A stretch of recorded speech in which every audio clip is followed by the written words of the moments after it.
nung nakikita ko na parang, teka lang, ang tagal ko nang affiliate pero parang walang progress. Guys, share ko lang sa inyo. Binalikan ko yung mga old videos ko before. Papakita ko sa inyo kung paano ako mag-TikTok affiliate nung unang-unang pa lang Ganito lang ako nung una, nakikihiram lang ako ng voice-over ng iba. Bawal na yung ganto-ganto ngayon low quality video sa iyo. Tapos dito natatawa ako, sobrang bagal niya. Tingnan niyo naman bago ko magsalita.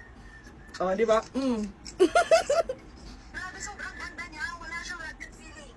Oh, di ba? Hindi pa ako marunong mag-transition nun pa rin alam yung magdagdag ng speed. As in, wala akong alam sa cutting. Basta, play lang ako, salita, play, stop, ganun lang. Tapos alam nyo ba, pakiramdam ko, yung mga ganitong edit ko dati is ang galing-galing ko na. Sa mga videos ko noon, promise hindi ako nag-earn dyan. Look, yung difference nung pag-edit ko before sa ngayon. May manangalan siya ng ganyan, bago ka Nakikita ko yung progress paunti-unti. Thank you kasi hindi na ako nawawala ng benta. Ano yung ginawa ko? First, nung nakikita ko na parang teka lang, ang tagal ko nang affiliate pero parang walang progress. Ganun yung ginawa ko. Naghanap ako ng mga taong i-idolize ko. Hanggang sa na-adapt ko na and ayun, nakita ko naman yung changes.